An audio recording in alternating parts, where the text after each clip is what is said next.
and welcome. Today I have this beautiful dragonfly mold. I've had it for a while and I haven't been sure what to do with it.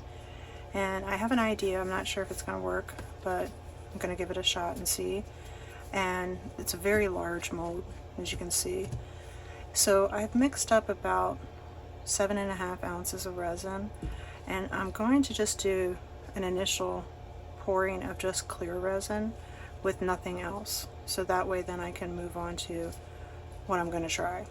But I will let this cure, and since this is a interesting mold because there are cutouts, I'm going to actually pour from the head of the dragonfly and kind of let it flow on its own to make sure that it gets in all the spots, and then I'll work my way down. I don't want this to be completely full, otherwise I won't be able to do what I'm going to try.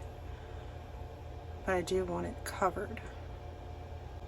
So I'm just going to go really slow.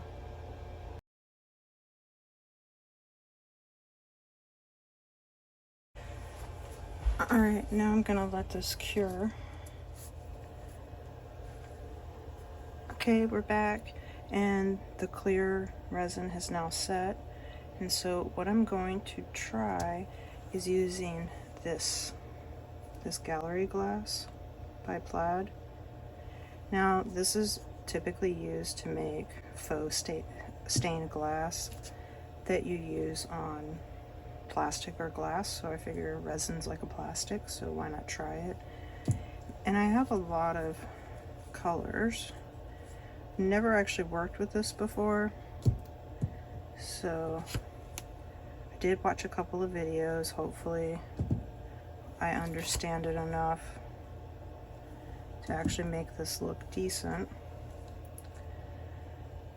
And I'm not entirely 100% sure what colors I want to use just yet, but I do have quite a few.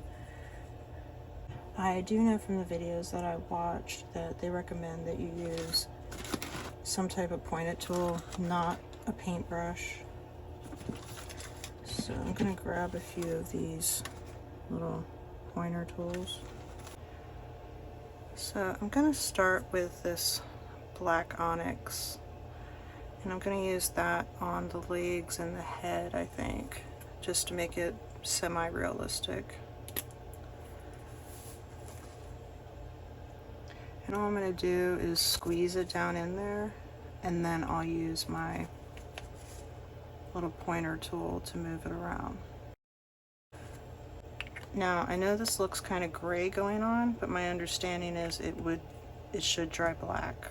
So fingers crossed that that is accurate.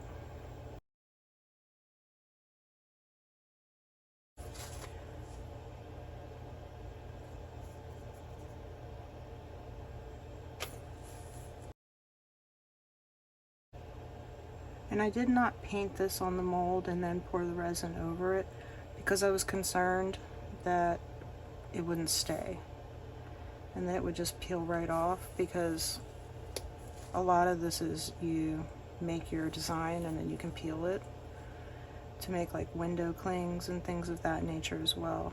So I did the first layer of resin to give myself a base that's permanent.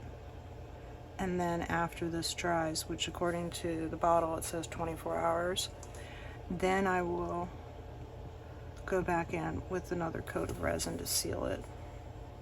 And that's why I was trying to not make my layer very thick, my initial layer. And I don't want the whole head to be black, so. Alright, and then I'm also going to go ahead and do these legs down here. And the reason I'm going back over it with this tool instead of just plopping it in there and saying okay it's good is because it does get some like micro bubbles, so you do need to spread it, and it may have some shrinkage too, so after it dries I might have to recoat some areas based on what I saw on the videos I watched. So we shall see. Then I think maybe goes green or yellow. Maybe both. All right.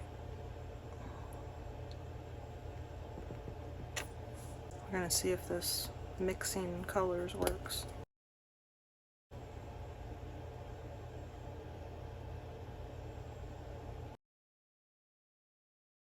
And I'm pulling a little bit of that gray back down in, just so it can look a little more organic.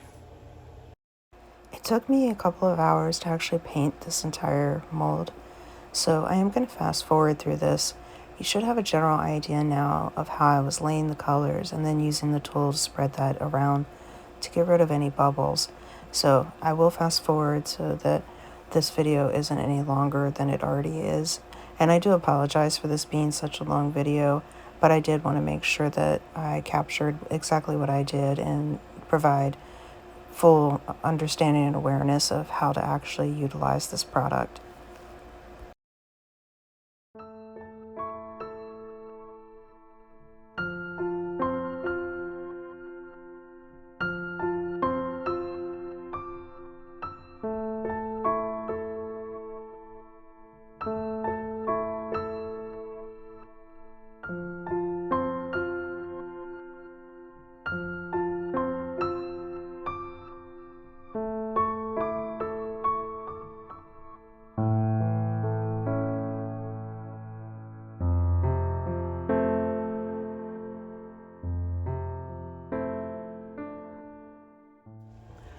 Okay, we're back. It's the next day, and this is dry now. So I'm going to add these bubble beads to try to give it some type of texture look to it a little bit. So I'm just going to sprinkle these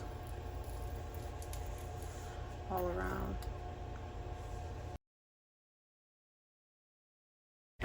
I'll zoom you in so you can see the beads I'm talking about.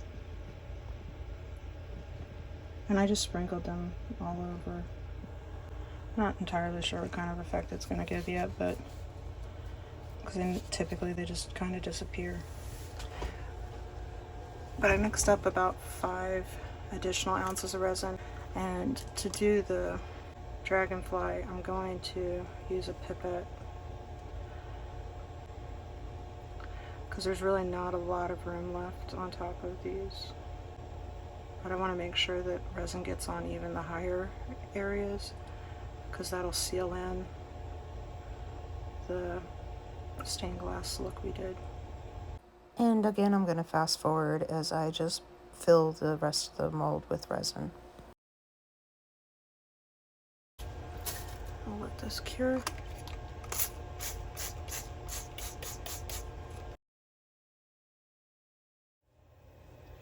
Okay, so this is finished curing, so now I can finally demold and see if this actually works.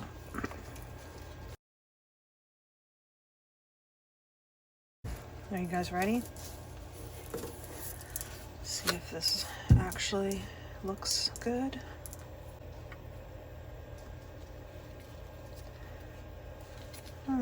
It's okay.